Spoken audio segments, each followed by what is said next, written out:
Ja, my springbok loopbaan. Gee my boerbeskuit. Now, where are those? Gee my lekker koffie en los die ander uit. Okay. Right. I'm all yours. Whew, that's a scary thought. Put up with me. Well, I do. I have to. You're the price of paradise. I'm the booby prize. Simple people. Who, the Boere? Well, I don't think so simple. My folk. That's my Not so landlord, simple when you Louis have Steyn, poetry in the way. and he and his wife Elsabe once lived in a house which is about 200 meters further down the hill from my camp. It's an ugly old dear, is the house, and it was bought for the Steyns by a friend because they were living abroad at the time. When I met him, one of the first things he said, there's something weird about the house.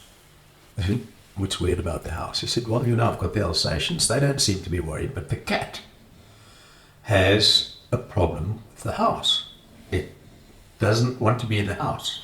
Its fur raises as if it's seeing something or something is troubling it. I said, oh, okay. Sorry for the cat. A very ramshackle house, really. I subsequently built a little bit on, not very successfully, because the walls kept moving away from where I was building. Yes, let me just say, you're a typical Sunday architect. Don't give up your day job, Louis.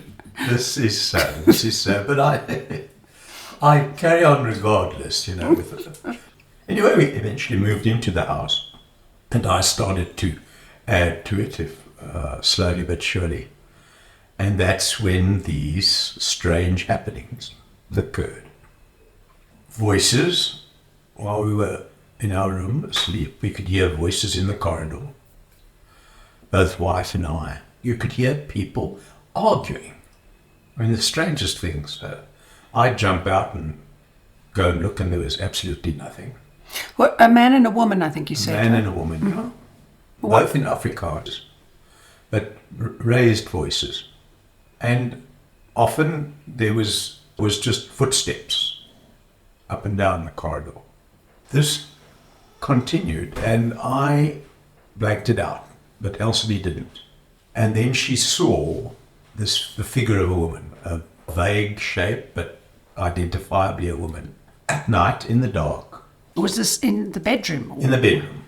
And then I was alone in the house. Elspeth was away for a short while.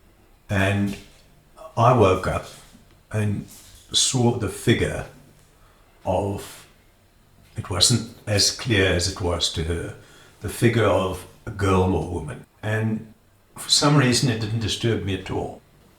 Anyway, I told Elsie, she got back, well, I saw your famous ghost. And we decided perhaps it was some sort of unhappy soul that was trying to get some sort of message across to us.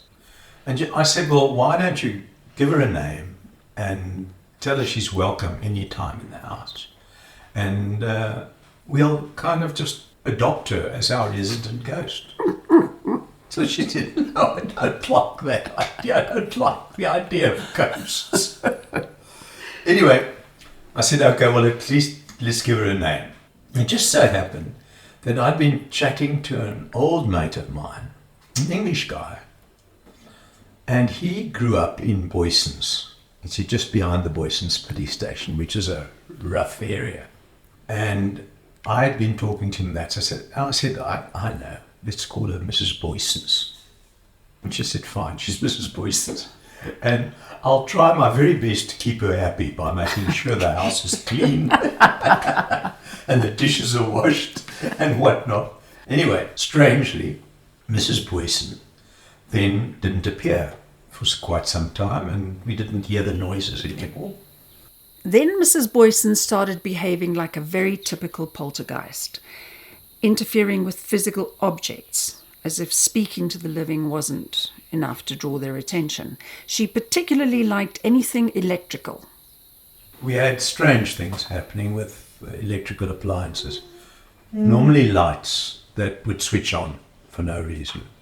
A radio that would switch on or off for no reason. So, yes, there were strange happenings. And of course, the displacement of objects was always explainable in that you've put it down somewhere else and you look for it for 2 days and then you find it exactly where you first looked.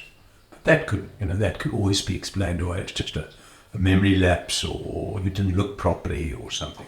But there were so many of them that it was a little bit disconcerting, yes.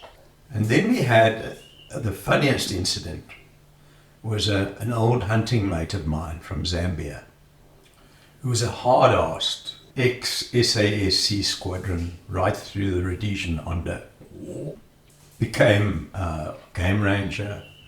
He was really a hard guy. And he was visiting here, and the house was still very small then, so we didn't have a guest room. So we made a bed with cushions and stuff in front of the fireplace. It was in winter, and there was a fire in the grate.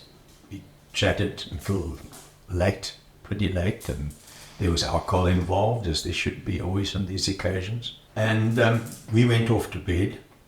The next morning, when we came out, he was in the kitchen making coffee, and he said, I don't know if I should quote exactly what he said, because there are a few expletives in it. But basically, it boiled down to, he says, there's a ghost in your house. So I said, Terence, what the hell are you talking about? And we know there's a ghost in our house, but we don't really worry about it. He says, well, I do. He says, I've never had such a cold feeling in my entire life. And trust me, I've been in some strange places. When I went onto my cushioned bed, the fire had almost burned completely out. There was a slight glow from the coals. And what woke me was heat. There was a roaring fire, a total roaring fire in the grate, which literally I had to move away from.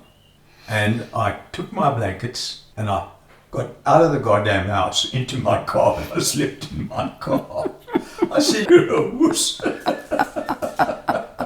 So the feeling of coldness then wasn't a literal one.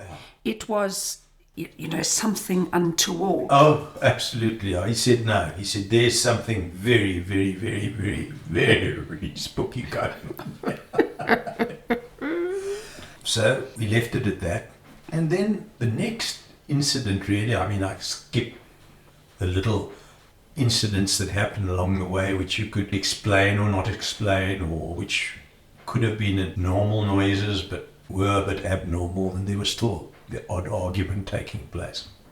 On a Sunday, we were having a snooze, and my good and trustful farm labourer, Rapsnoo, who's now been with me for more than 20 years, he came and he said, at the back gate, there's somebody in a car, a white man and a white woman. And they say they're very sorry, but they think this is the farm where they used to live.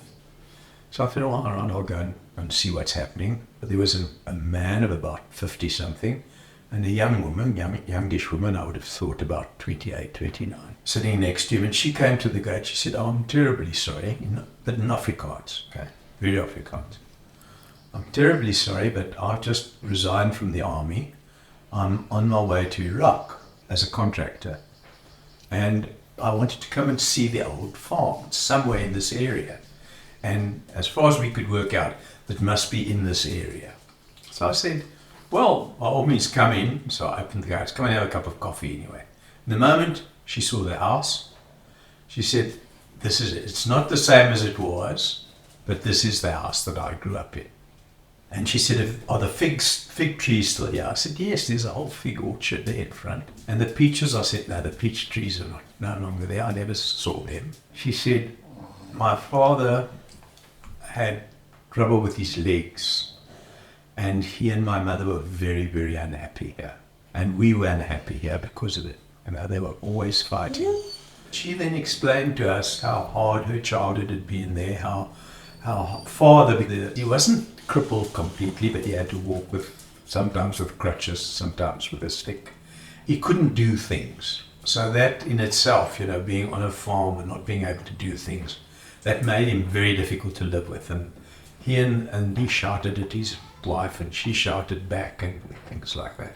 So just let me clarify this. So parents were very unhappy, but did they die in unusual circumstances? Because often these ghosts are attached to human existences that come to an end. They were both dead by that time. But they didn't die from, a hanging or a whatever. No, Okay. both natural deaths. So Louis and Elsabie's ghost must have been that of the woman whose tortured married life played out within those walls.